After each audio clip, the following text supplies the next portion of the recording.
नमस्कार। आज हम पढ़ेंगे रुबाइयाँ और गज़ल फिरोक गोरखपुरी द्वारा रचित।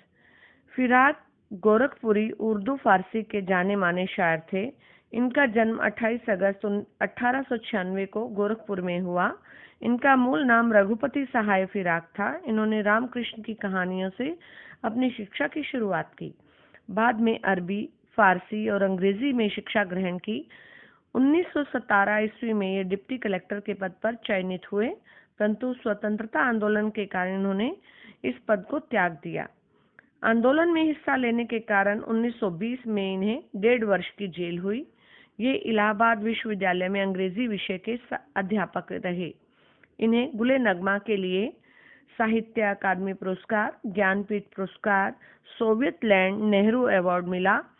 1938 में इनका देहावसान हो गया। इनकी कुछ प्रमुख रचनाएं गुले नगमा, बज़्मे जिंदगी, रंगे शायरी, उर्दू गजल गोई हैं। आइए व्याख्या की ओर चलते हैं। आंगन में लिए चांद के टुकड़े को खड़ी, हाथों पे झुलाती है उसे गोद भरी। रह रह के हवा में जो लोका देती है, गूंज उठती है खिलखिलाते बच्चे की हंसी।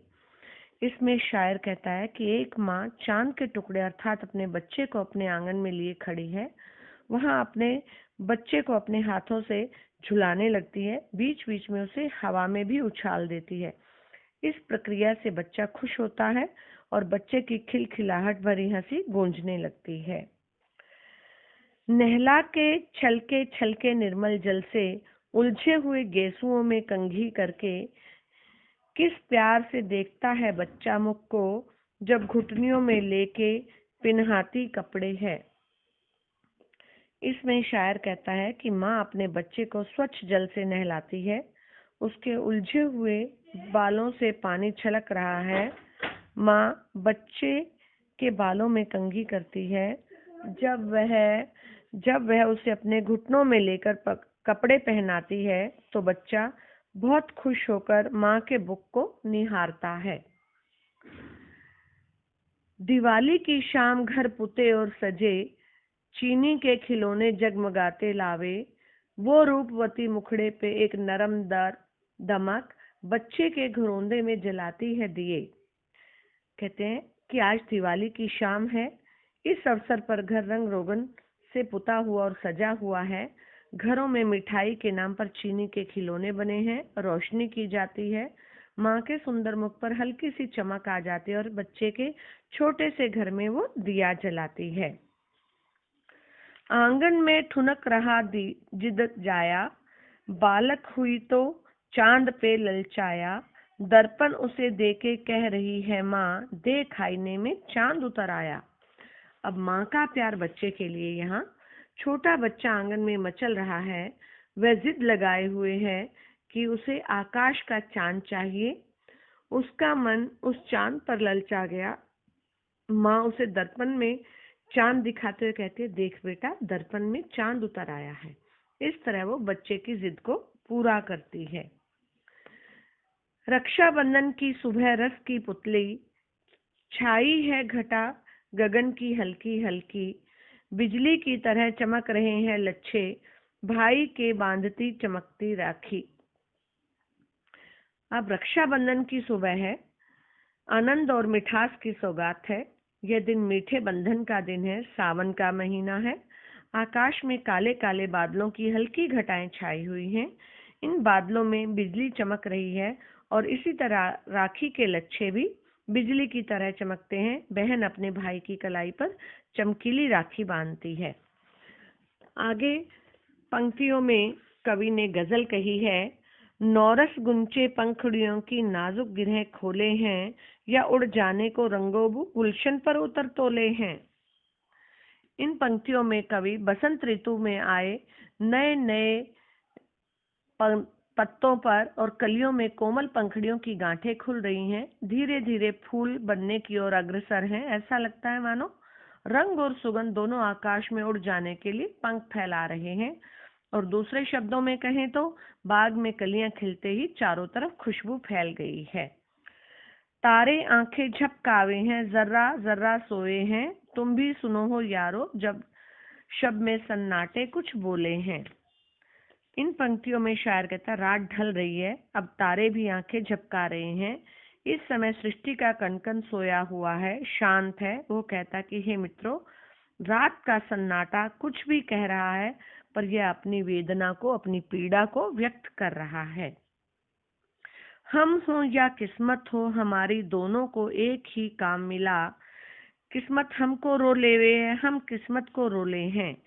इसमें अब कवि अपनी किस्मत के बारे में बताता है। संसार में मेरी किस्मत और मैं दोनों ही एक जैसे हैं। हम दोनों एक ही काम करते हैं। अभाव के लिए मैं अपनी किस्मत को दोषी मानता हूँ तथा इसलिए किस्मत पर रोता हूँ। किस्मत मेरी दशा को देखकर रोती है, वह शायद मेरी हीन कर्म निष्ठा को देखकर झल्लाती है। जो मुझको बदनाम करे हैं, काश वे इतना सोच सकें, मेरा पर्दा खोले हैं या अपना पर्दा खोले हैं। अब इसमें कवि क्या कहता है कि जो उसके भेद को बताता है। संसार में कुछ लोग उसे बदनाम करना चाहते हैं। ऐसे निंदकों के लिए कवि कामना करता है कि ये केवल मैं इतनी बात समझ सकें कि मेरी जो बुराइयां संसार के सामने प्रस्तुत करते हैं, वे खुद उनकी कमियां ही उजागर होती हैं। मेरा पर्दा खोलने की बजाय वो अपना पर्दा मीन्स अपने राज खोल रहे हैं। ये कीमत भी अदा करें हम बददस्ती, ए होशो हवास, तेरा सौदा करने वाले दीवाना भी होले हैं। कवि कहता कि हम पूरे विवेक, पूरे ज्ञान के साथ तुम्हारे प्रेम के लिए पूरी कीमत अदा कर रहे हैं। हम तुम्हारे प्रेम का सौदा करने वाले हैं, इसके लिए हम दीवाना बनने को भी तैयार हैं। कवि कहता जो प्रेमी है वह समाज की नजरों में हमेशा पागल रहता है। तेरे गम का पासे अदब है, कुछ दुनिया का ख्याल भी है। सब छिपा के दर्द के मारे चुपके चुपके रोले हैं।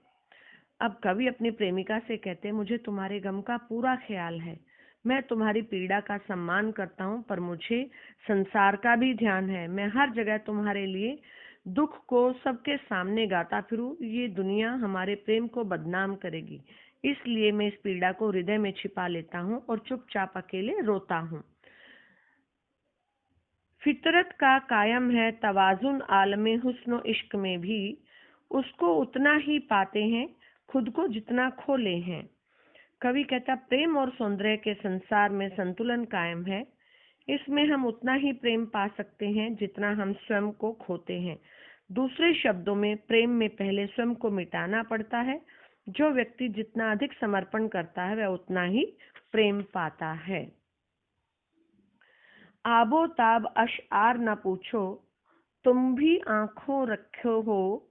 ये जगमग बैतों की चमक है या हम मोती रोले हैं। कहते हैं कि तुम्हारी और मेरी शायरी में जो चमक दिखाई देती है उस पर फिदा मत हो।